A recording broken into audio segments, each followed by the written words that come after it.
My father spoke Yiddish. My grandparents spoke Yiddish.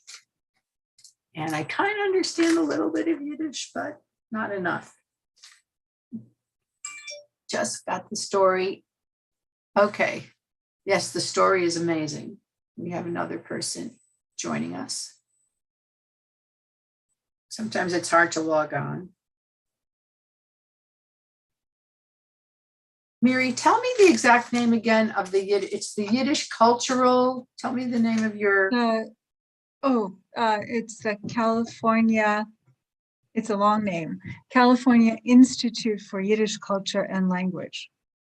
Institute for Yiddish Culture and Language. Right.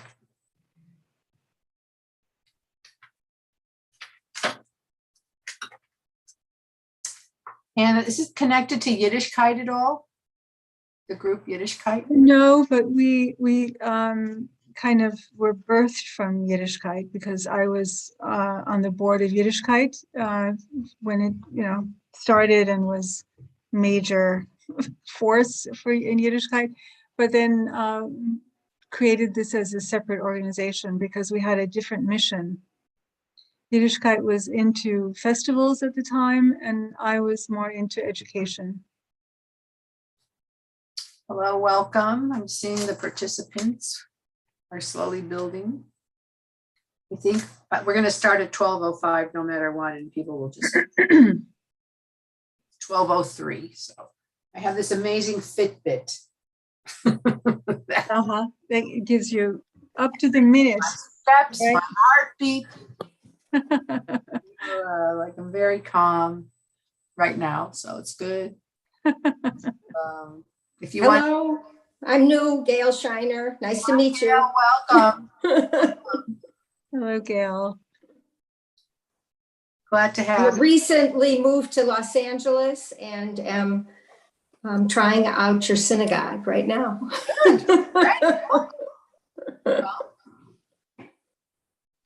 We have a lot of programs happening.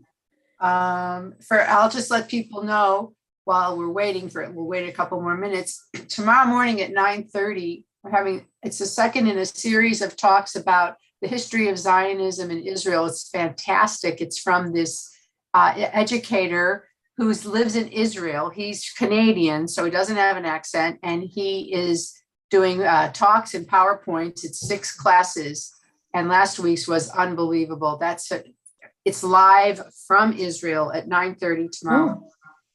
And then Wednesday night at 7:00, we're having Daniel Tepper, who's a photojournalist from the New York Times, he did an article in the New York Times. That's how I found him. He went to Myanmar in India and he discovered these lost Jewish tribes that are practicing Judaism, and he photographed them. He spent time with them, and he's going to talk about his experience and share his photos, which are unbelievable when you see these people wearing taluses and tefillin and studying Torah and whatever. And it's amazing where Judaism has gone to. So we're going to start, and people can, join us as we go on. I want to introduce Miri Koral. Okay. Down the top. And she is the director and founder of, as we just heard, the California Institute for Yiddish Culture and Language, and a Yiddish teacher at UCLA, and YIVO, which is the Yiddish Institute that started in Poland and now is in New York, and a real lover of Yiddish culture and a fluent speaker of Yiddish. And did I leave anything else out, Miri? That's pretty good. Yeah, I'll fill in anything else. And she's going to be, introducing us to these incredibly great Yiddish authors who wrote in Yiddish. If you don't know, Isaac Leib Singer, who's our third one, he won the Nobel Prize for Literature, and he wrote only in Yiddish. He was translated, but he wrote in Yiddish. It's a pretty amazing accomplishment. And so I just turn it over to you, Miri. Okay, thank you so much, Susan. Rabbi Nanas, thank you. I'm going to stop the share just for a moment. Although, in truth, while we're just so few of us, I guess I can leave it up, right? Because we can see each other. If a lot more people come, then we'll change it. But when we get to a discussion, we will just see each other and not anything that I'm going to share on the screen. So I'm just going to start. Thank you for the introduction. Thank you for inviting me to teach this class. I'm delighted to be able to share what to me is one of my great loves, which is Yiddish literature. I grew up in a Yiddish-speaking home in New York City at a time when Yiddish culture was still thriving in New York. I was taken to the Yiddish theater. There were still 2 active Yiddish theaters at the time on 2nd Avenue, and we went to every single performance, when I was a little girl, and onwards, of course. I was in a milieu that I thought would, of course, never end. One just assumes that this will go on forever. All my parents' friends spoke Yiddish. Many events in Yiddish that I was forced to attend as a child because there was no such thing as a babysitter in those days. And the house was full of Yiddish books that my mother would, read judiciously. But still, my own interest in Yiddish did not flower until much, much, much later in life. And one of the things that aroused my interest, and I would say my passion, is Yiddish literature, because it's a tremendously rich and accomplished literature. It's equivalent to any great world literature, French, Russian, of course, American, British. It is equivalent to any of those. And to the extent that books have been translated into English, we have a sense of that. But even of those, it is really like just the tiny tip of the iceberg in terms of what was produced in Yiddish. And then I'm just going to share with you what I think is an endemic story about how much, sadly, American Jews know about their own heritage. I was sitting next to a young woman at some, special event for a mutual friend. And so we were talking to each other. Of course, what do you do for a living? I found out she was a teacher in the Valley. And she asked me what I do. And I said, well, I'm involved with Yiddish and I teach Yiddish at UCLA. And she said, you mean you can make sentences? And I just, I was just astonished by this question. But of course, I could understand it, because what she knew as an American Jew, like, 3rd generation, was she'd heard the words, Shlemiel and Shmata and Shmuz and, et cetera, and didn't realize that, those were the words that had crept into the English language, and that there happened to be 250,000 works of Yiddish literature published between 1880 and the beginning of World War II. So I tried to tell her that in a kind way, but you can understand what we're up against in terms of letting people know the riches of Yiddish. And like I said, it was really the literature that sparked me. This was like now 28 years ago, 27 years ago. I went to a course. People were just gathering there, loved Yiddish. I learned a lot about it, and I just was turned on. And this was after my parents had passed away. I had no one else to speak Yiddish with anymore, and I didn't want to lose it completely. Who knew that it would turn into this career that it has turned into? And it's a an amazing thing. So what we're discussing today is the first of four amazing writers. And you can see by the images up here, some of you, I mean, I assume you know who they are. From the left, we have Yid Lamed Peretz, I.L. Peretz in English. Then here is Shalom Aleichem, probably the most famous of them all. Isaac Leib Singer, right here, who Rabbi Nanas mentioned, who won the Nobel Prize. And last but not least is Avram Sutzkever to the right. So you can see by the dates that Peretz and Shalom Aleichem were contemporaneous. Peretz being just a little bit older. They died almost at the same time, 1915, 1916.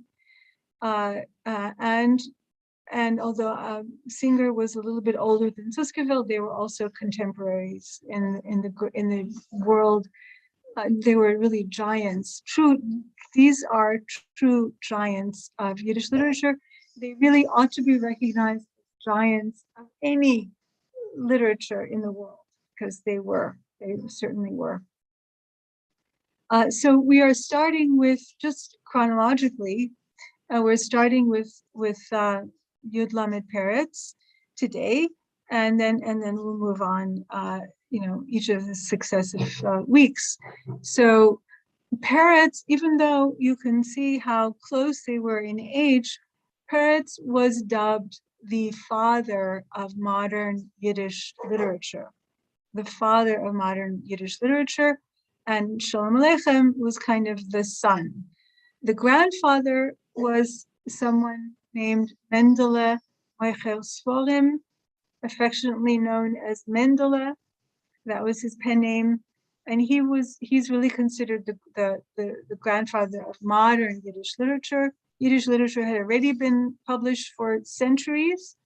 Many of the readers of Yiddish literature were women who, that was what they learned to read. It was, educated women learned to read Yiddish because they were kind of barred from studying Torah and all of the holy books, right? But they did read Yiddish. So it was Shalom Aleichem who called Peretz the father of Yiddish literature and himself the son. So let's talk about this fellow, Yud Lamed Peretz. Oops. So there we go. So again, I want to say, I think we could all just turn off our videos and watch this and then turn it back on at the end. So we're going to turn off our.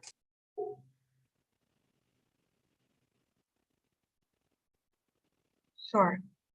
So, although it's okay, there's so few of us, it doesn't matter, but it's okay. Maybe this is just simpler.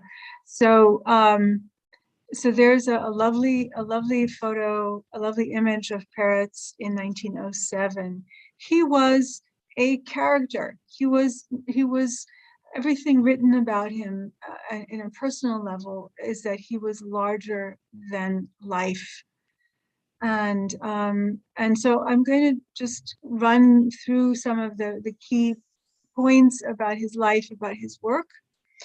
And one of the questions is what I mentioned before, and why Shalom Aleichem gave him this name as the father of modern Yiddish literature. Well, here are some answers to that question. So he was the first, really. He articulated new ideas and concepts that were never before expressed in Yiddish. And his literary debut, even though he had been writing, he'd written in Polish and he'd written somewhat in Hebrew. His Yiddish literary debut was in 1888 with Monish. That was the name of a long poem that was published, it turns out, in Shalom Aleicham's Yiddish Volksbibliothek. And it was it's a folk narrative, and the first one of the kind that was employed in modern Yiddish literature. It's about a young yeshiva bocher and how he is led astray by a character named Lilith, who in this rendering is a Christian temptress who leads him away from his religious beliefs and his people, and of course to his own doom. But Peretz wasn't trying to be necessarily moralistic about this. He was expressing really other deeper ideas. This is an amazing image to the right of Peretz that is actually made up of, and this was apparently a common form of portraiture in those days, that is made up of words, in this case cursive, written in the cursive Yiddish, from the poem. So his portrait is like the full poem of Monish, which is an amazing thing to look at. Anyway, his first book was published not long after, in 1890. It was called Familiar Pictures. It was a work of short stories. And he also began editing a Yiddish publication, which was called the Jewish Library, the Jewish Journal. He was, up against all kinds of censorship from the Tsar, all kinds of things, but somehow they found ways to elude that and to have continuous output of this journal.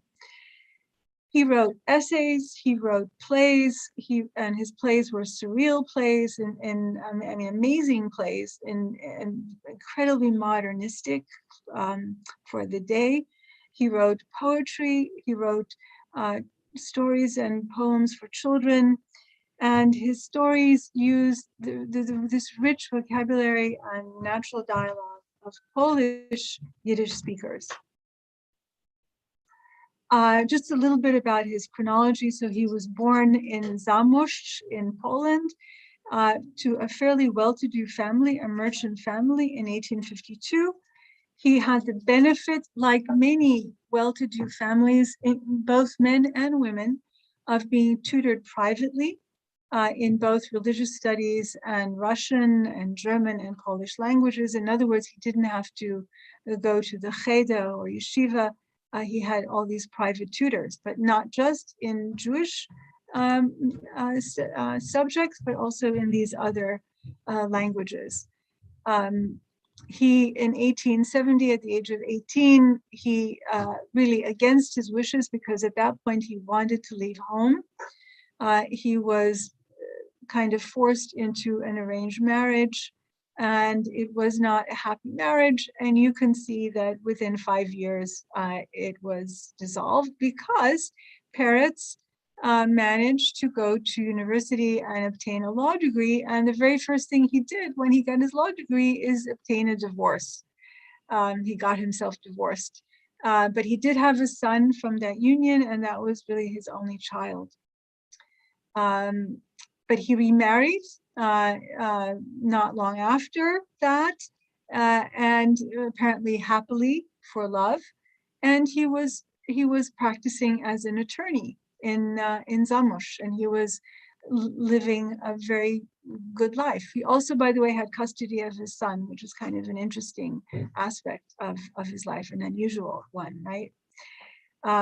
He was involved in community affairs. He was a volunteer firefighter. Here's a great photo of him as a volunteer firefighter. He founded a Jewish school.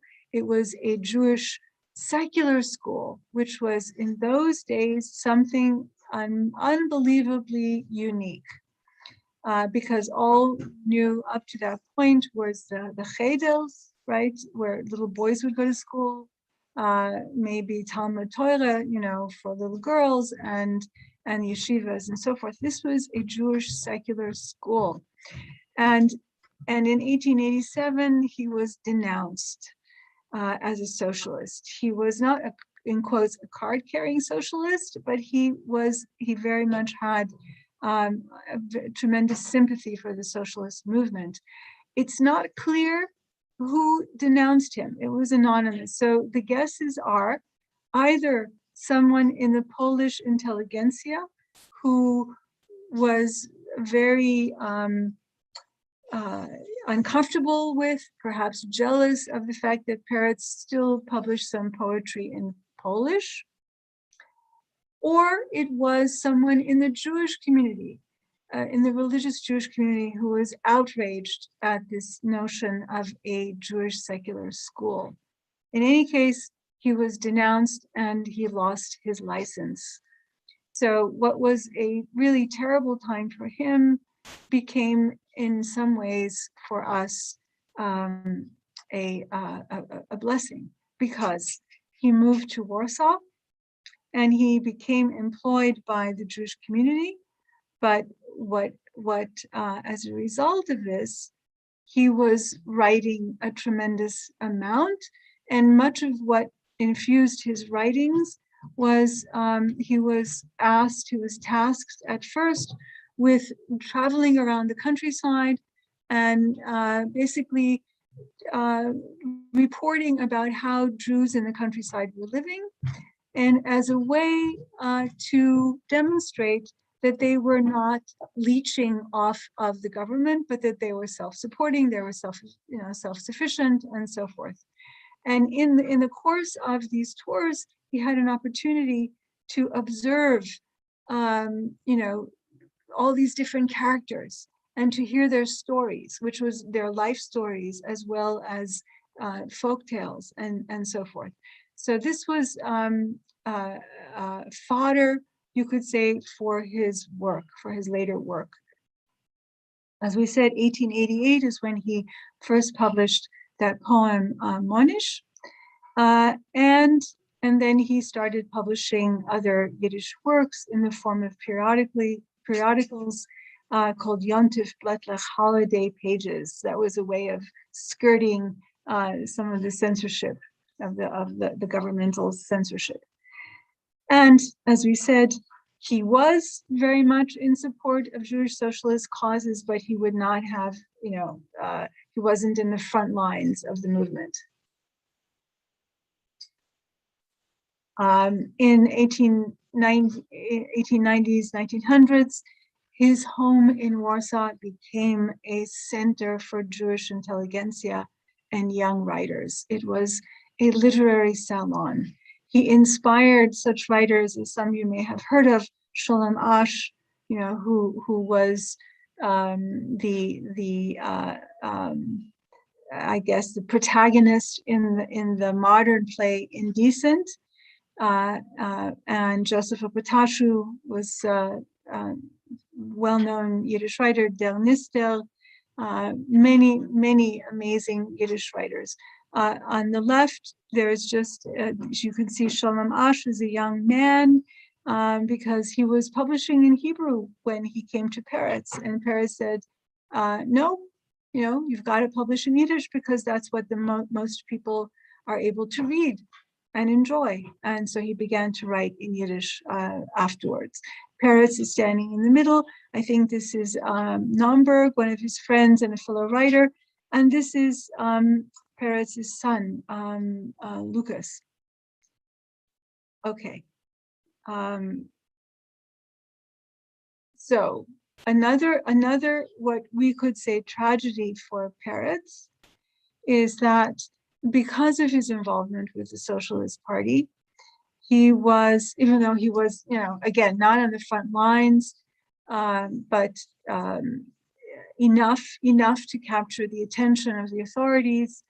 He was imprisoned in 1899 for 3 months. This is actually a photograph taken when he was arrested, the typical mugshot that you get. So there is our great writer, Yud Lamed Peretz, in a mugshot. So those 3 months in prison had a huge effect on him. I mean, it was very hard on him. For anybody to be, in those miserable conditions for those months. But he also, during that period, it forced him to turn inwardly and to look for something else as a source of literary inspiration, and he looked to Jewish traditional folklore. And this is where his great Hasidic stories began to emerge from his time in prison. He was worried that although Yiddish was taking hold as having, creating a national identity for Jews, especially through the socialist movement, through the Bund, that if it was deracinated, if it was devoid of, the Yiddish tam, the Jewish flavor and the heart of Judaism, which is its values and morals and religious teachings, that if it lost that, it would lead to greater assimilation, and he didn't feel like that was the way for the Jewish people to go. So he started his Hasidic stories. In 1908, he was part of a very, very important conference in the Yiddish world, which was the conference that took place in Chernovitz, which was then, I think, was still Romania. Today, I think it's Belarus or the Ukraine. I don't, it just changed borders so many times. But at that conference in 1908, there was this declaration of Yiddish language, of Yiddish as a language of creativity and as a key to Jewish national identity. Peretz was probably the greatest of the figures that was there, and he was a key player in that conference. That conference led to the Bible being translated into Yiddish. It led to the creation of a university, People's University, and many, many things came out of this conference, this impetus of creating creative expression and identity through Yiddish language and culture. In 1914-15, he founded, this was the beginning of World War I, as so many of you know, and there was a flood of refugees, these poor Jewish populations that were the victims of both armies, both sides. There were tremendous murder and rape and huge displacement of hundreds of thousands of Jews from their towns, and many of them flooded Warsaw, no place to go, and many of them were simply orphans. And so Peretz, seeing this, founded a Jewish orphanage with the help of his friend Jacob Dinesen, and he worked tirelessly on their behalf, including other kinds of relief work for Jewish refugees, getting them, food, housing, everything he could. And in this period, he still wrote prolifically, including for children. It is also said that in seeing the plight of these refugees who literally came into town with absolutely nothing, and barefoot, the clothes on their backs, absolutely nothing, everything had been lost, he is what caused him to have a heart attack.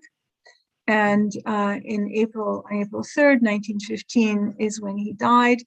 And this is an image of Peretz on his deathbed, and this is his very, very close friend and literary agent, you could say, Jacob Dinesen, who himself was, when he was writing in Yiddish, was the most popular Yiddish writer of all in his day. And then he kind of gave it up to support who he thought was a greater giant than himself, and that was for Peretz.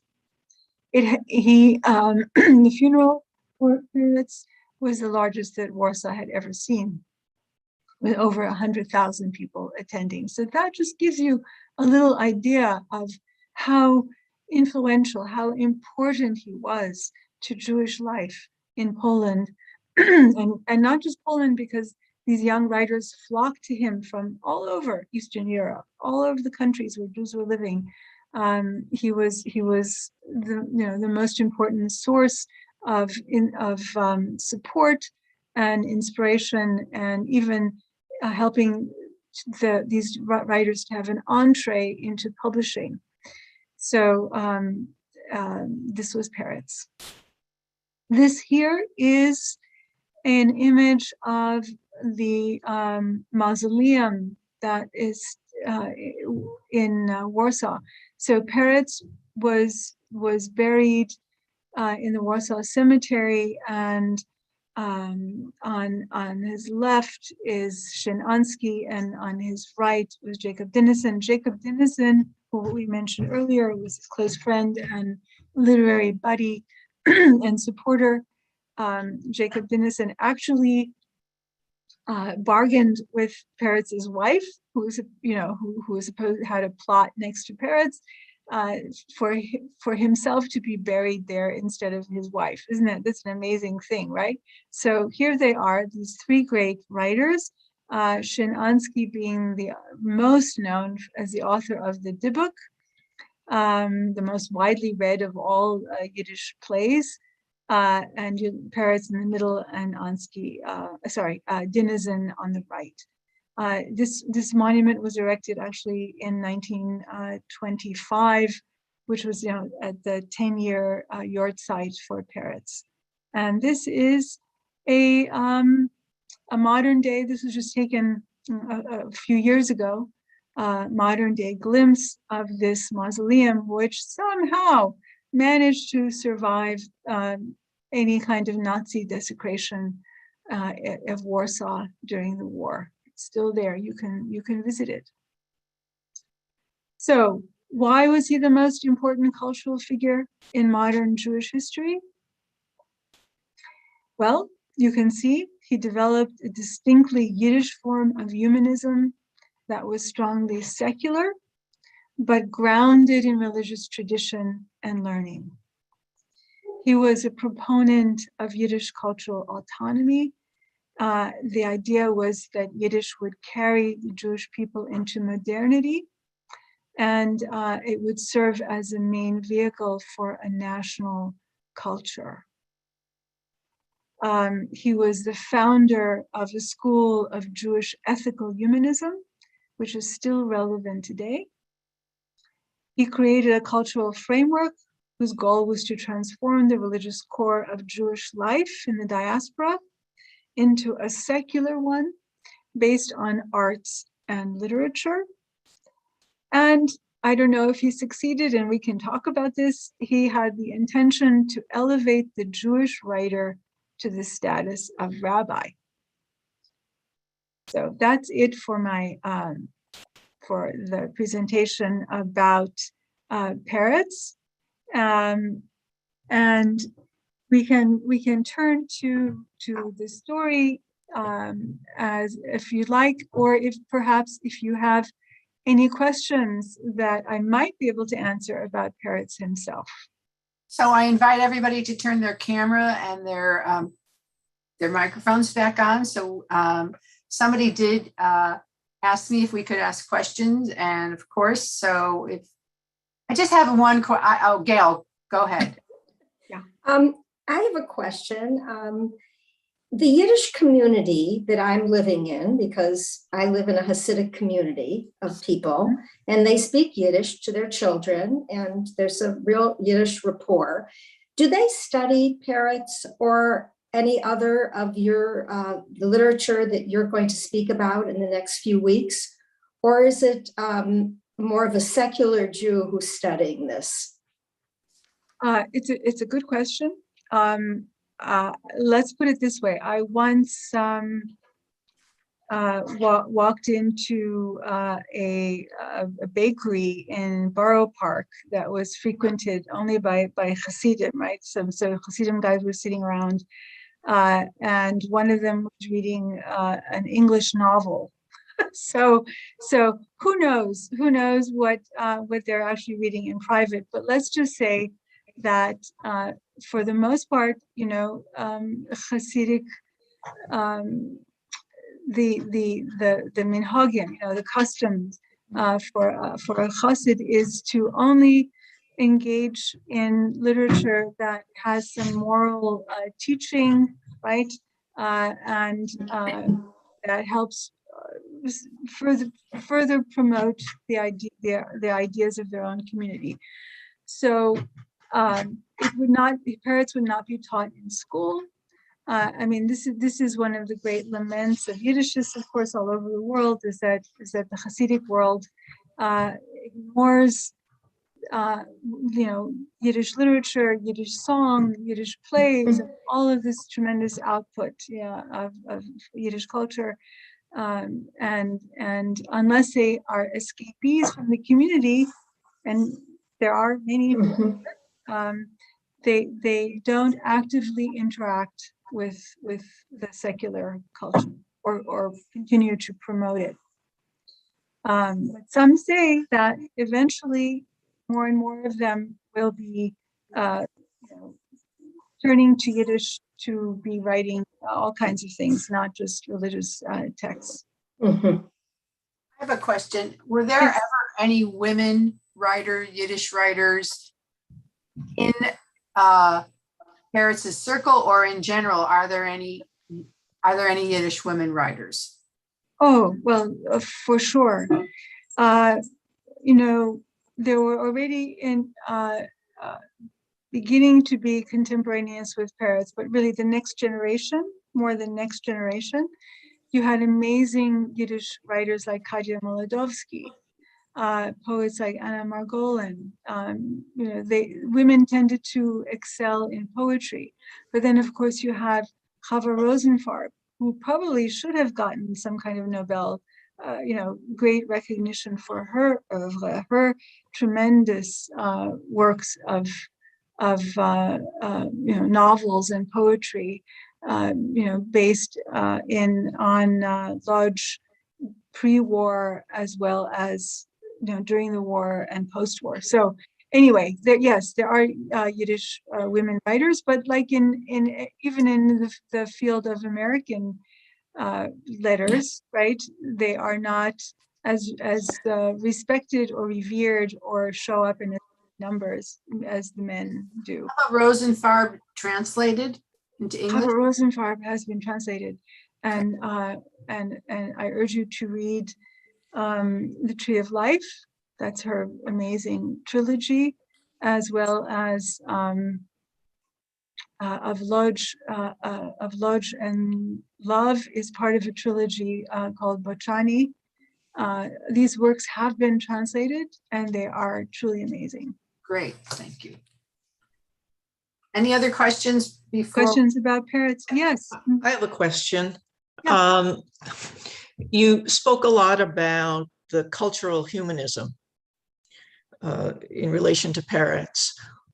What was his practice as a Jew? Good question. So many of these writers, actually all of the writers we're going to talk about, came from observant family backgrounds. So in the case of Peretz, he was already coming from a family of Maskilim, right? They were, and he married a wife. He was forced to marry a young woman whose father was a known writer of the Haskalah. So explain what the Haskalah is. The Jewish Enlightenment that began in the late 18th century, and hit Eastern Europe a little later than it did Western Europe, but it did spread throughout. And the idea was not to abandon Jewish religion, but to adapt the ways of the surrounding culture, to basically assimilate in terms of education and outward expression of how one dresses and so forth. So Peretz came from that background, observant, but maskil, right? Not Hasidic. By the way, he was also by descent Sephardic. He was a Sephardic Jew, which is very interesting. His family background, that writing, and he became this great Yiddish writer. But so he himself, like so many Jews, hitting modernity, was no longer as observant as his family of origin. That happened with all of them. And in the case of many Jews of the time who suddenly had some entree into the rest of the culture, right? And these new freedoms, and they abandoned Judaism completely, right? This is what Peretz did not want to see, this total assimilation.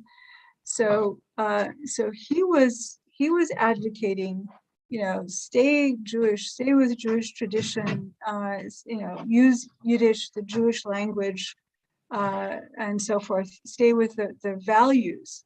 And in many ways, the activists, the socialist activists, the Bundists, who completely ran away from religion, but they took their Jewish values and expressed them in socialism and communism, anarchism, all of those isms, for brotherhood, for helping suffering, helping fellow Jews, all of that. Yeah. Merle, did you have a question? Yeah, so his humanism was not part of the humanistic movement, or was it?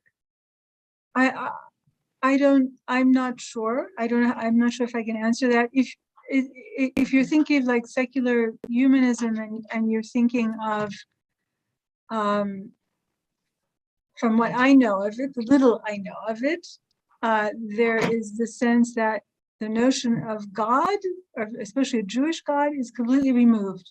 Right? That was not the case for Peretz. Okay, Absolutely that not was my the case. question. And if you read his stories, and we can talk about Bontshe Shvayg now, you'll see that God is very present. Yes. Any other questions? So should we talk about Bontshe Shvayg a little bit? Did you guys have a chance to read? Okay, so in the future, there'll be a story attached, right before, so you can read the story. Bontshe Shvayg means Bontshe the Silent. And I'll just give a brief synopsis for those who, is that okay, Miri? Or I can. Okay, go ahead. Yeah. So, right, Bontshe Shvayg, Schweigen in Yiddish is to stay silent, to stay silent.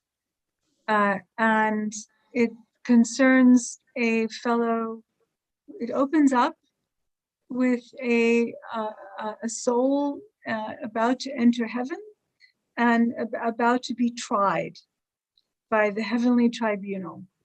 And it's of note that this idea of a heavenly tribunal appears in a number of Peretz's stories. And he, of course, uses all the legalistic terms, right? The defending, the prosecutor, the defender, he mimics the even what happens in a trial, like this is an irrelevant remark, the judge says, and things like that. Of course, we know he was an attorney. And so it makes sense that he brings all of this legalistic stuff into the story. So the soul is coming to be tried, and he hears his life and his welcome in heaven is fanfare. Everyone is glorying in the soul finally arriving in heaven.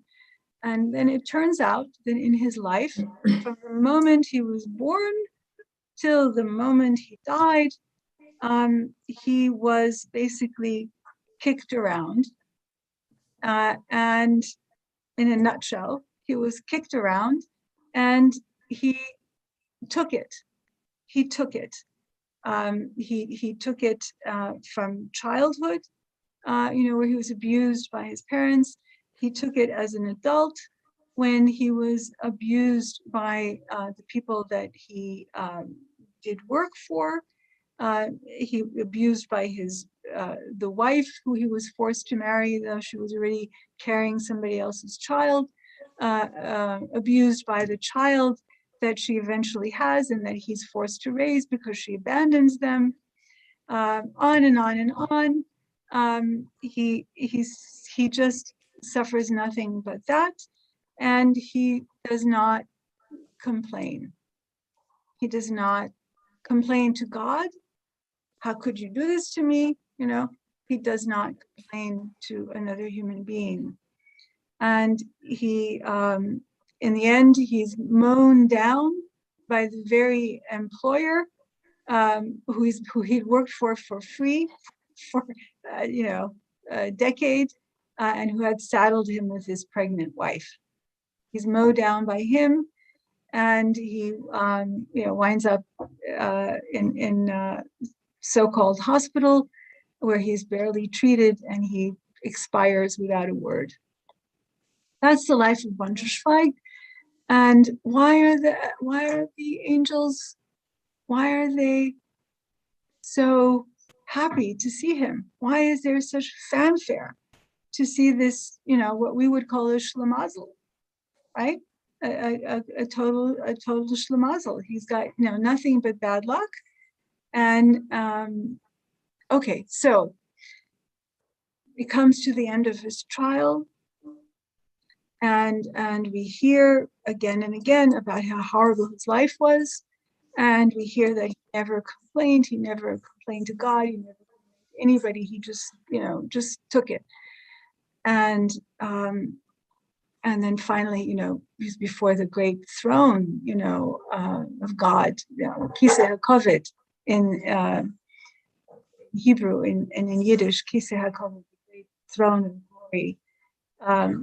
And he's told, because you've never done anything wrong in your life. You've never struck out or even had a bad thought in your head about God, about anybody. You just took it. You can have anything you want. You can have anything you want.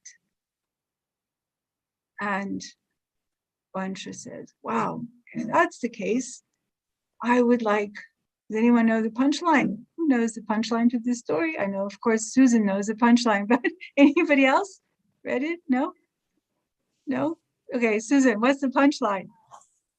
First of all, it's his reward. It's his heavenly reward. You could have anything in the world. And he says, if that's the case, could I have, or I would like, every morning, a hot roll with butter.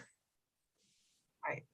And the last line is the prosecutor who had said, I will be silent because he was silent, I won't prosecute him, laughs bitterly. That to me is like the punchline of the punchline. He laughs bitterly. Right. So that's not in the Yiddish, and it's only in Howe's translation that he laughs bitterly. Oh. And if you read, if you happen to read the Vosky's translation, which I sent out, he just laughs. He laughs. The bitterly we can understand, and so we can. I mean, you've only heard this story in a nutshell, but perhaps you get the gist of it. That Peretz is playing with the idea of in Jewish life and values, modesty, right, is greatly valued. Modesty is greatly valued. Maybe not as far as meekness, but certainly, not making big of yourself, not standing out. And the fact that he remained this way all his life, in spite of what happened to him, is what makes him someone that is worthy of not only admittance to heaven, but worthy of a huge reward, anything he wants, right? Anything he wants. So Peretz is taking this value and turning it on its head. And anyone have an idea, based on what you've heard, what do you think he's really saying? Because face value, you could understand it as that. Here is Bontshe Shvayg, even when he could have anything he possibly wants, he still just wants something very simple. A simple man. And isn't this saintly? Isn't this saintly? He just wants something simple. So, but Peretz, is he really saying that? What is he really saying? Yes, Mara. It seems to me that it's also a commentary on the necessity of lowering your hopes and dreams as a Jew in Eastern Europe at the time.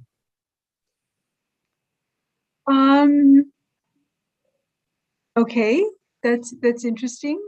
So you're saying even in heaven, even in heaven, you would have to lower your expectations? Because it is a reflection of what you can hope to be. It is a reflection of what any Jew can hope to be in any world. That's very, very interesting interpretation. Okay, yes. So, and certainly it was a very challenging world that Jews lived in. Not as bad as it would get, as we all know, right? Not as bad as it would get, even between the wars. Peretz didn't even live to see the end of World War I, and it got worse, right, after World War I. So, yes, Gail. Gail, okay. Bread represents something. I think bread, at least in our home as I grew up, challah, bread is life, bread gives you life. If you have bread, then you have life, I think, for a Jew in some ways. So I think that maybe, if we would stretch the interpretation, maybe the role meant even more than just a simple role. I don't know. it's interesting. Okay. So, It's also the very basic thing you could ask, right? Just a little bit of food, and the most basic staple food is bread. So yeah. I think it's an indictment of heaven that life is so hard for this man that they had allowed it, or if they do, that his idea of paradise would be just a hot roll and butter. That's his idea of the ultimate paradise. He's been so diminished that he can't even imagine anything bigger than this pathetic little request, and that it's about how beaten down Jews are. And that's kind of what Mara is saying, that they can't even imagine.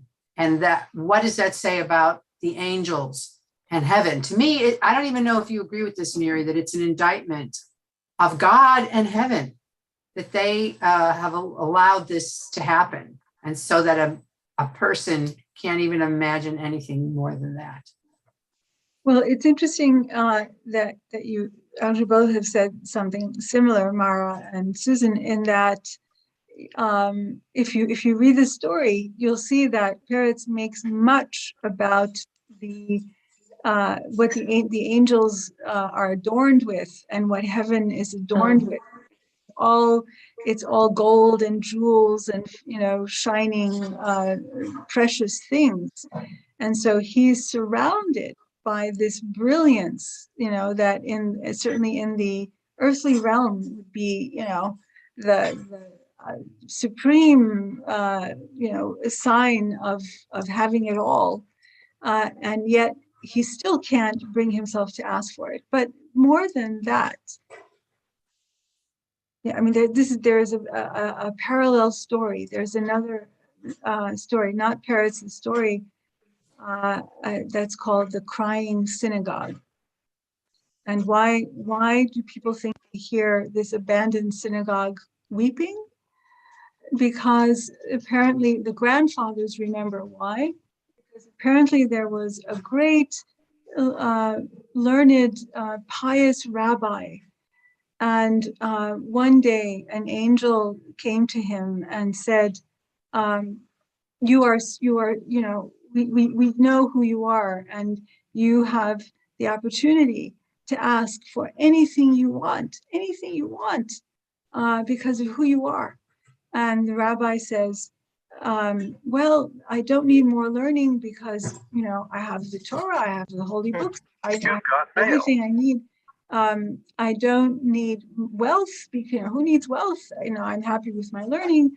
It goes through the list. I don't need this, I don't need that. And he finally says, I don't need anything, in utter modesty. I don't need anything.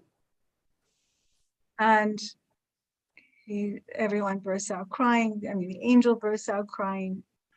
You could have asked for the Messiah to come. You could have asked for anything. You could have asked for redemption for the whole world. Bontshe Shvayg could have asked for redemption for the world, not just for jewels, and yet he could not see beyond his own pettiness and being beaten down. So yes, on one hand, it's an indictment of heaven for allowing it. It's also the human condition, what humans have done to each other. And his story became an inspiration for many in the socialist movement. It became something they used as an indictment of staying silent in the in the face of the kind of abuse that people were suffering at the time. So you have to stand up for yourself. You have to stand up for yourself. You have to have a voice. And this is what was lacking in Bontshe Shvayg. And the bitter part, even though that was, a translator's interpretation, is because he's so beaten down that he's unable to do the right thing. So I highly recommend people read the story. It's on the website. It was attached to today. And to next week, we're reading Shalom Aleichem, 2 beautiful little short stories. So please read them, because then we can really talk about it. And it gives you a window into the mentality, the thinking, the depth, the multi-layers of Yiddish writers. Everything is on like 3-4 layers at the same time, and you're experiencing it all. So Miri, thank you so much. Welcome. Really interesting. Thank you. Thank you. We'll see you all next week. Thanks so much. See you next Thank week. you. Okay. Thank you very much. Thank you. Bye. Thank you. Susan, Hi, Miri. can you send, I never got